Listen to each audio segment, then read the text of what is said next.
Hi all welcome back Rashmi show YouTube channel. ಇವತ್ತಿನ recipe ಬಂದು ನಿಪ್ಪಟ್ಟು ಮಾಡೋದು ಹೇಗೆ ಅಂತ ತೋರಿಸ್ಕೊಡ್ತಾ ಇದ್ದೀನಿ. ತುಂಬ ಗರ್ಗರಿಯಾಗಿ ತುಂಬ ರುಚಿಯಾಗಿ ಟೀ ಟೈಮ್ ಅಥವಾ ಸ್ನ್ಯಾಕ್ಸ್ ಟೈಮ್ಗೆ ಏನಾದರೂ ತಿನ್ನಬೇಕು ಅಂತ ಅನಿಸಿದ್ರೆ ಈ ನಿಪ್ಪಟ್ಟನ್ನ ಒಂದ್ಸಲ ಟ್ರೈ ಮಾಡಿ ನೋಡಿ ಎಷ್ಟು ಗರ್ಗರಿಯಾಗಿ ಆಗಿದೆ ಅಂತ. ಹಾಗೆ ಈ ನಿಪ್ಪಟ್ಟು ಎಣ್ಣೆಗೆ ಹಾಕಿದಾಗ ಎಲ್ಲೂ ಕೂಡ ಒಡೆಯಲ್ಲ, ಅಷ್ಟು ಸಾಫ್ಟಾಗಿ ಹೆಂಗೆ ಮಾಡೋದು ಅಂತ ತೋರಿಸ್ಕೊಡ್ತಾ ಇದ್ದೀನಿ. ಫಸ್ಟು ಒಂದು ಬೌಲಲ್ಲಿ ನಾನು ಮುಕ್ಕಾಲು ಕಪ್ ಆಗೋಷ್ಟು ಕಡಲೆನ ತಗೊಂಡಿದ್ದೀನಿ ಮತ್ತು ಮುಕ್ಕಾಲು ಕಪ್ ಆಗೋಷ್ಟು ಕಡಲೆ ಬೀಜನ ತಗೊಂಡಿದ್ದೀನಿ. ಕಡಲೆ ಬೀಜನ ಚೆನ್ನಾಗಿ ಡ್ರೈ ರೋಸ್ಟ್ ಮಾಡಿಕೊಂಡು ಅದ್ರ ಸಿಪ್ಪೆ ಎಲ್ಲ ತೆಗೆದಿಟ್ಕೊಂಡು ಇವಾಗ ಒಂದು ಮಿಕ್ಸಿ ಜಾರ್ಗೆ ಹಾಕ್ಕೊಂಡು ಪುಡಿನ ಮಾಡ್ಕೊಳ್ಬೇಕಾಗತ್ತೆ. ಪುಡಿ ಅಂದರೆ ತುಂಬ ನೈಸಾಗಿ ಮಾಡ್ಕೊಳ್ಬಾರ್ದು, ಸ್ವಲ್ಪ ತರಿಯಾಗಿ ಅಂದರೆ ನಿಪ್ಪಟ್ಟು ತಿನ್ನುವಾಗ ಕಡಲೆ ಮತ್ತು ಕಡಲೆ ಬೀಜ ಎರಡು ಬಾಯಿಗೆ ಸಿಕ್ಕಬೇಕು, ಈ ರೀತಿ ತರಿ ಮಾಡಿಕೊಂಡ್ರೆ ಸಾಕಾಗತ್ತೆ. ನೋಡಿ ನಾನು ಅದೇ ರೀತಿ ಇಲ್ಲಿ ರುಬ್ಕೊಂಡಿದ್ದೀನಿ.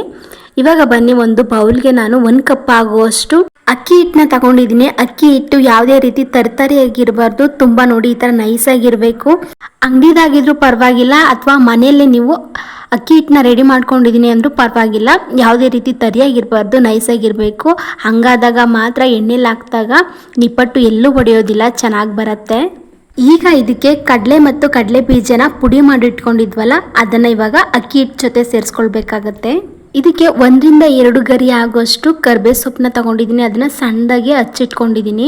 ಕರ್ಬೇ ಸೊಪ್ಪನ್ನ ಸ್ಕಿಪ್ ಮಾಡಬೇಡಿ, ಆದಷ್ಟು ಹಸಿ ಆಗಿರೋ ಕರ್ಬೇ ಸೊಪ್ಪನ್ನೇ ಕಟ್ ಮಾಡಿ ಸೇರಿಸ್ಕೊಳ್ಬೇಕಾಗತ್ತೆ. ಇವಾಗ ಇದಕ್ಕೆ ಬಿಳಿ ಎಳ್ಳನ್ನ ಸೇರಿಸ್ಕೊತಾ ಇದ್ದೀನಿ. 1.5 ಟೇಬಲ್ ಸ್ಪೂನ್ ಆಗೋಷ್ಟು ಬಿಳಿ ಎಳ್ಳನ್ನ ಸೇರಿಸ್ಕೊಂಡಿದ್ದೀನಿ. ಇವಾಗ ಇದಕ್ಕೆ ಸ್ವಲ್ಪ ಜೀರಿಗೆ ಮತ್ತು 1 ಟೇಬಲ್ ಸ್ಪೂನ್ ಆಗೋಷ್ಟು ಚಿಲ್ಲಿ ಪೌಡರ್ ಮತ್ತು ರುಚಿಗೆ ತಕ್ಕಷ್ಟು ಸಾಲ್ಟ್ನ ಹಾಕ್ಕೊಂಡು ಚೆನ್ನಾಗಿ ಮಿಕ್ಸ್ನ ಮಾಡ್ಕೊಳ್ಬೇಕಾಗತ್ತೆ. ನಿಮಗೆ ಖಾರ ಜಾಸ್ತಿ ಬೇಕು ಅಂತಂದರೆ ಇವಾಗ ನಾವು ಕಡಲೆ ಮತ್ತು ಕಡಲೆ ಬೀಜನ ಪುಡಿ ಮಾಡ್ಕೊಂಡ್ವಲ್ಲ ಆ ಟೈಮಲ್ಲಿ ನೀವು ಒಂದು 3 ರಿಂದ 4 ಒಣಮೆಣಸಿನಕಾಯಿ ಖಾರ ಇರೋದನ್ನು ಸೇರಿಸ್ಕೊಂಡು ಪುಡಿ ಮಾಡಿಕೊಂಡ್ರೆ ನಿಪ್ಪಟ್ಟು ಇನ್ನೂ ಚೆನ್ನಾಗಿ ಖಾರವಾಗಿರುತ್ತೆ. ಅಥವಾ ಚಿಲ್ಲಿ ಪೌಡ್ರನ್ನು ಸೇರಿಸ್ಕೊತೀನಿ ಅಂದರೂ ಕೂಡ ಸೇರಿಸ್ಕೊಳ್ಬೋದು. ಇವಾಗ ಇದನ್ನೆಲ್ಲ ಕೈ ಬಿಡದೆ ಚೆನ್ನಾಗಿ ಮಿಕ್ಸ್ನ ಮಾಡಬೇಕು, ಅಂದರೆ ನಾವು ಹಾಕಿರೋ ಉಪ್ಪು ಎಲ್ಲದಕ್ಕೂ ಚೆನ್ನಾಗಿ ಇಟ್ಕೊಳ್ಬೇಕು. ಇವಾಗಲೇ ನೀರನ್ನ ಹಾಕ್ಕೊಳ್ಬೇಡಿ, 2 ರಿಂದ 3 ನಿಮಿಷ ಈ ಥರ ಕೈ ಆಡಿಕೊಂಡು ಆಮೇಲೆ ನಮಗೆ ನೀರು ಎಷ್ಟು ಬೇಕು ಅಷ್ಟನ್ನ ಹಾಕ್ಕೊಂಡು ಮಿಕ್ಸ್ನ ಮಾಡ್ಕೊಳ್ಬೇಕಾಗತ್ತೆ. ನೋಡಿ ಇದನ್ನೆಲ್ಲ ಮಿಕ್ಸ್ ಮಾಡ್ಕೊಂಡಿದ್ದೀನಿ. ಇವಾಗ 2 ರಿಂದ 3 ಟೇಬಲ್ ಸ್ಪೂನ್ ಆಗೋಷ್ಟು ಕುಕ್ಕಿಂಗ್ ಆಯಿಲ್ನ ಸೇರಿಸ್ಕೊತಾ ಇದ್ದೀನಿ. ಕುಕ್ಕಿಂಗ್ ಆಯಿಲು ಬಿಸಿ ಇರೋದನ್ನು ಹಾಕ್ಕೊಳ್ಬೇಡಿ, ಮಾಮೂಲಿ ನಾರ್ಮಲ್ ಕುಕ್ಕಿಂಗ್ ಆಯಿಲ್ನೇ ಹಾಕ್ಕೊಳ್ಳಿ, ಅಂದರೆ ತಣ್ಣಗಿರೋ ಕುಕ್ಕಿಂಗ್ ಆಯಿಲ್ನೇ ಸೇರಿಸ್ಕೊಳ್ಬೇಕಾಗತ್ತೆ. ಇವಾಗ ಕುಕ್ಕಿಂಗ್ ಆಯಿಲ್ ಹಾಕೊಂಡ್ಮೇಲೆ ಇದೆಲ್ಲನೂ ಚೆನ್ನಾಗಿ ಮಿಕ್ಸ್ ಮಾಡ್ಕೊಳ್ಬೇಕು. ಅಂದರೆ ಕುಕ್ಕಿಂಗ್ ಆಯಿಲು ಅಕ್ಕಿ ಹಿಟ್ಟಿಗೆಲ್ಲ ಚೆನ್ನಾಗಿ ಮಿಕ್ಸ್ ಆಗಬೇಕು, ಅಲ್ಲಿವರೆಗೂ ಮಿಕ್ಸ್ ಮಾಡ್ಕೊಳ್ಳೋಣ. ಎಷ್ಟು ಚೆನ್ನಾಗಿ ಈ ಹಿಟ್ಟನ್ನ ನಾವು ಮಿಕ್ಸ್ ಮಾಡ್ಕೊಳ್ತೀವೋ ಅಷ್ಟು ಚೆನ್ನಾಗಿ ಹಿಟ್ಟು ಸಾಫ್ಟ್ ಆಗುತ್ತೆ, ಹಾಗೆ ಎಲ್ಲೂ ಕೂಡ ನಿಪ್ಪಟ್ಟು ಒಡೆಯೋದಿಲ್ಲ. ನೋಡಿ ಇವಾಗ ಈ ಥರನೇ ಮಿಕ್ಸ್ ಮಾಡ್ಕೊಳ್ಬೇಕು, ಎಲ್ಲ ಕಿವುಚೋ ರೀತಿಯೇ ಈ ಥರ ಮಿಕ್ಸ್ ಮಾಡ್ಕೊಳ್ಬೇಕು. ಕುಕ್ಕಿಂಗ್ ಆಯಿಲ್ ಹಾಕೊಂಡ್ಮೇಲೆ ನಾವು ಈ ಥರ ಮುದ್ದೆ ಕಟ್ಟಿದ್ರೆ ಇದೇ ರೀತಿ ಆಗಬೇಕು, ಅಂದರೆ ಉಂಡೆ ರೀತಿ ಆಗಬೇಕು. ನಾವು ಈ ಥರ ಪ್ರೆಸ್ ಮಾಡಿದಾಗ ಹಿಟ್ಟು ಒಡಿಬೇಕು, ಅಲ್ಲಿವರೆಗೂ ಈ ಥರ ಆದರೆ ಹಿಟ್ಟು ಪರ್ಫೆಕ್ಟಾಗಿ ನಮಗೆ ನಿಪ್ಪಟ್ಟಿಗೆ ರೆಡಿ ಆಗಿದೆ ಅಂತ. ಇವಾಗ ಈ ಹಿಟ್ಟಿಗೆ ನಾವು ಎಷ್ಟು ನೀರನ್ನ ಬೇಕೋ ಅಷ್ಟು ನೀರನ್ನ ಹಾಕ್ಕೊಳ್ತಾ ಮಿಕ್ಸ್ನ ಮಾಡ್ಕೊಳ್ಬೇಕು. ಜಾಸ್ತಿ ನೀರನ್ನ ಹಾಕ್ಕೊಳ್ಬೇಡಿ, ಎಷ್ಟೆಷ್ಟು ಬೇಕೋ ಅಷ್ಟು ನೀರನ್ನ ನೋಡಿಕೊಂಡು ಮಿಕ್ಸ್ನ ಮಾಡ್ಕೊಳ್ಬೇಕಾಗತ್ತೆ. ಈ ಹಿಟ್ಟಿಗೆ ಅರ್ಧ ಗ್ಲಾಸಿಂದ 1 ಗ್ಲಾಸ್ ನೀರು ಆಗ್ಬೋದು ಅಷ್ಟೇ, ಅದಕ್ಕಿಂತ ಕಡಿಮೆನೇ ಆಗ್ಬೋದು. ಸ್ವಲ್ಪನೇ ನೋಡ್ಕೊಂಡು ಹಾಕ್ಕೊಳ್ಳೋವಾಗ ಗೊತ್ತಾಗತ್ತೆ ಎಷ್ಟು ನೀರು ಬೇಕಾಗತ್ತೆ ಅಂತ. ಈ ಹಿಟ್ಟನ್ನ ಪರ್ಫೆಕ್ಟಾಗಿ ಕಲಿಸ್ಕೊಂಡ್ರೆ ಮಾತ್ರ ನಿಪ್ಪಟ್ಟು ಚೆನ್ನಾಗಾಗತ್ತೆ. ಪದೇ ಹೇಳ್ತಾ ಇದ್ದೀನಿ, ನೀವು ಕೂಡ ಇದೇ ರೀತಿ ಕ್ವಾಂಟಿಟಿಲಿ ಮತ್ತು ನೀರನ್ನ ಹಾಕ್ಕೊಳ್ಳುವಾಗ ಸ್ವಲ್ಪ ನೋಡ್ಕೊಂಡು ಹಾಕ್ಕೊಂಡು ಮಿಕ್ಸ್ನ ಮಾಡ್ಕೊಳ್ಳಿ.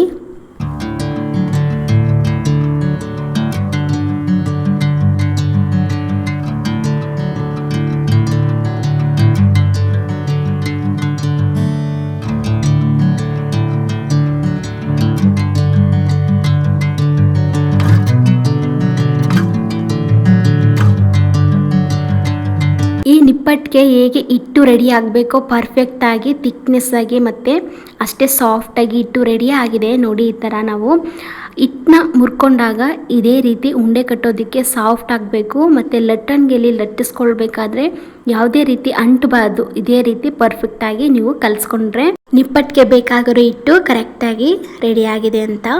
ಈ ಹಿಟ್ಟನ್ನ ನೆನೆಸೋದೇನು ಬೇಕಾಗಿಲ್ಲ, ಅಂದರೆ ಚಪಾತಿ ಹಿಟ್ಟನ್ನ ನಾವು ನೆನೆಸ್ಕೊತೀವಿ ನೋಡಿ, ಒಂದು 1/4 ಗಂಟೆ ಟೈಮ್ ಮತ್ತು ಅರ್ಧ ಗಂಟೆ ಟೈಮ್ ನಾವು ನೆನೆಸಿಟ್ಕೋತೀವಿ ಅಲ್ವಾ ಸಾಫ್ಟ್ ಆಗೋದಕ್ಕೆ ಹಿಟ್ಟು, ಆ ರೀತಿ ಏನು ಬೇಕಾಗಿಲ್ಲ. ಇವಾಗ ಹಿಟ್ಟು ರೆಡಿ ಆಗಿದೆ.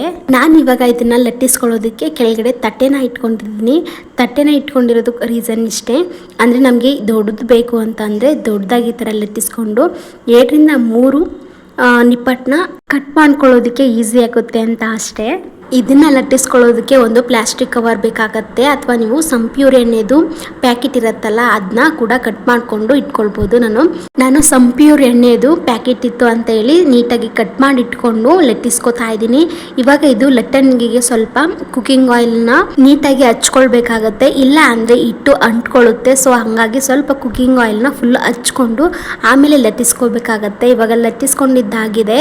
ಇವಾಗ ಒಂದು ನಾನು ಪ್ಲಾಸ್ಟಿಕ್ದು ಬಾಕ್ಸ್ ಇರುತ್ತಲ್ಲ, ಬಾಕ್ಸ್ದು ಟಾಫ್ನ ತಗೊಂಡಿದ್ದೀನಿ, ಅಂದರೆ ಮುಚ್ಚಳನ ತಗೊಂಡಿದ್ದೀನಿ. ದೊಡ್ಡ ಸೈಜ್ದು ಮುಚ್ಚಳನ ತಗೊಂಡು ಅದರಲ್ಲಿ ಕಟ್ ಮಾಡ್ಕೊಂಡಿದ್ದೀನಿ. ನೋಡಿ ನೀಟಾಗಿ ಕಟ್ ಮಾಡ್ಕೊಂಡಿದ್ದೀನಿ. ಇವಾಗ ಎಕ್ಸ್ಟ್ರಾ ಹಿಟ್ಟನ್ನೆಲ್ಲನೂ ತೆಗೆದಿಟ್ಕೋತಾ ಇದ್ದೀನಿ. ಇದನ್ನು ನಾನು ಒಂದು ಪ್ಲೇಟ್ಗೆ ಎತ್ತಿಟ್ಕೋತಾ ಇದ್ದೀನಿ. ಒಟ್ಟಿಗೆ ಒಂದು 3 ಇಂದ 4 ಲಟ್ಟಿಸ್ಕೊಂಡು ಆಮೇಲೆ ಎಣ್ಣೆಗೆ ಹಾಕ್ಕೊಳ್ಬೇಕಾಗತ್ತೆ. ಹಂಗಾಗಿ ನಾನು ಎತ್ತಿಟ್ಕೋತಾ ಇದ್ದೀನಿ. ಇವಾಗ ಇನ್ನೊಂದು ಲಟ್ಟಿಸ್ಕೋತಾ ಇದ್ದೀನಿ. ನೋಡಿ ಈ ರೀತಿ ಪ್ರೆಸ್ನ ಮಾಡಿಕೊಂಡು ಫಸ್ಟು ಆಮೇಲೆ ಲಟ್ಟಣಿಗೆಯಿಂದ ಲಟ್ಟಿಸ್ಕೊಳ್ಬೇಕಾಗತ್ತೆ. ಆಮೇಲೆ ನಮಗೆ ಯಾವ ಸೈಜಲ್ಲಿ ಬೇಕು ಮುಚ್ಚಳ ಸೈಜ್ನಲ್ಲಿ ಕಟ್ ಮಾಡಿಕೊಂಡು ರೌಂಡ್ ಶೇಪಲ್ಲಿ ಇನ್ನು ಎಕ್ಸ್ಟ್ರಾ ಹಿಟ್ಟನ್ನೆಲ್ಲನೂ ತೆಗೆದಿಟ್ಕೊಳ್ಬೇಕಾಗತ್ತೆ.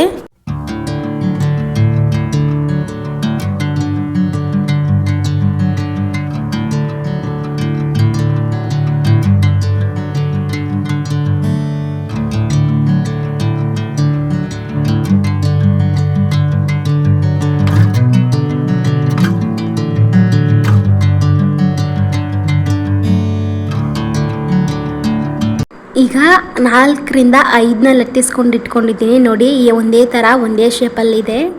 ಕುಕ್ಕಿಂಗ್ ಆಯಿಲ್ನ ಆಲ್ರೆಡಿ ಬಿಸಿ ಮಾಡೋದಕ್ಕೆ ಇಟ್ಟಿದ್ದೆ. ಇವಾಗ ಬಿಸಿ ಆಗಿದೆಯೋ ಇಲ್ವೋ ಅಂತ ಚೆಕ್ ಮಾಡ್ಕೊಳ್ಳೋಣ. ಇವಾಗ ನಾವು ನಿಪ್ಪಟ್ಟು ಹಿಟ್ಟನ್ನ ಸ್ವಲ್ಪ ಹಿಂಗೆ ಹಾಕಬೇಕು. ಈ ಹಿಟ್ಟು ಹಾಕಿದಾಗ ಸ್ವಲ್ಪ ಉಬ್ಬಿ ಮೇಲೆ ಬಂದಾಗ ಮಾತ್ರ ನಮಗೆ ಕಾದಿದೆ ಅಂತ. ಇವಾಗ ಕುಕ್ಕಿಂಗ್ ಆಯಿಲು ಬಿಸಿ ಆಗಿದೆ. ಇವಾಗ ನಾವು ಲಟ್ಟಿಸ್ಕೊಂಡಿರೋ ಅಂಥ ನಿಪ್ಪಟ್ಟನ್ನ ಹಿಟ್ಟನ್ನ ಹಾಕ್ಕೊಳ್ಬೇಕಾಗತ್ತೆ. ನೋಡಿ ಫಸ್ಟ್ ಈ ಥರ ಹಾಕಿದಾಗ ಉಬ್ಬಿ ಬರಬೇಕು ಮೇಲಕ್ಕೆ, ಅದಾದಮೇಲೆ ಇನ್ನೊಂದನ್ನ ಹಾಕ್ಕೊಳ್ಬೇಕಾಗತ್ತೆ. ಕುಕ್ಕಿಂಗ್ ಆಯಿಲ್ಗೆ ನಾನು 3 ರಿಂದ 4 ನಿಪ್ಪಟ್ಟನ್ನ ಹಾಕ್ಕೊಂಡಿದ್ದೀನಿ. ನಿಪ್ಪಟ್ಟನ್ನ ಬೇಯಿಸ್ಕೊಳ್ಳುವಾಗ ನೋಡಿ ಬೇಯಿಸ್ಕೊಳ್ಬೇಕಾಗತ್ತೆ. ಕುಕ್ಕಿಂಗ್ ಆಯಿಲ್ಗೆ ನಿಪ್ಪಟ್ಟನ್ನ ಹಾಕೊಂಡ್ಮೇಲೆ ಒಂದು ಸೈಡು 1 ರಿಂದ 2 ನಿಮಿಷ ಚೆನ್ನಾಗಿ ಬೇಯಬೇಕು. ಆಮೇಲೆ ಮತ್ತೊಂದು ಸೈಡು ನಾವು ಬೇಯಿಸ್ಕೊಳ್ಬೇಕಾಗತ್ತೆ, ಇಲ್ಲ ಅಂದರೆ ನಿಪ್ಪಟ್ಟು ಒಡೆದೋಗೋ ಚಾನ್ಸಸ್ ಇರುತ್ತೆ. ನೋಡಿ ಇದು ಫಸ್ಟು ನಾನು ನಿಪ್ಪಟ್ಟನ್ನ ಬೇಯಿಸಿ ಎತ್ತಿಟ್ಕೊಂಡಿದ್ದೀನಿ. ನೋಡಿ ಎಷ್ಟು ಚೆನ್ನಾಗಿ ಬೆಂದಿದೆ, ಎಷ್ಟು ಕಲರ್ಫುಲ್ ಆಗಿದೆ ಅಂತ. ಮೀಡಿಯಮ್ ಫ್ಲೇಮಲ್ಲಿ ಇಟ್ಕೊಂಡು ಡಬಲ್ ಸೈಡು ಈ ಥರ ಬೇಯಿಸ್ಕೊಳ್ಬೇಕು ನಿಧಾನಕ್ಕೆ.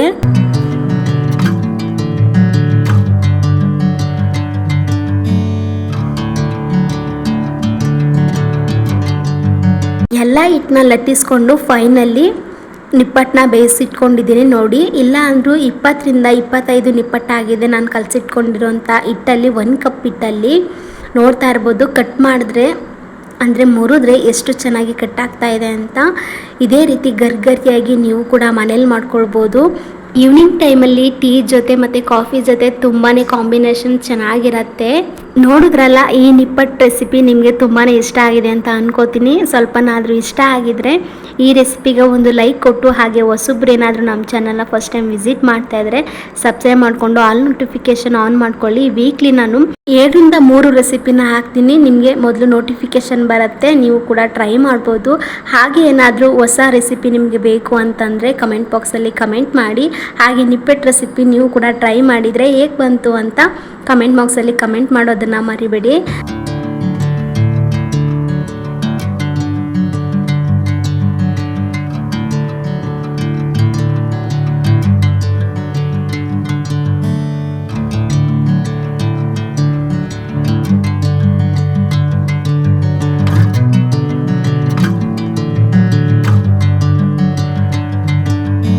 ಸಿಗೋಣ ಮುಂದಿನ ರೆಸಿಪಿ ಜೊತೆಗೆ. ಥ್ಯಾಂಕ್ ಯು ಸೋ ಮಚ್ ಇಷ್ಟೊತ್ತು ನನ್ನ ವಿಡಿಯೋನ ನೋಡಿ ಸಪೋರ್ಟ್ ಮಾಡಿದ್ದಕ್ಕೆ.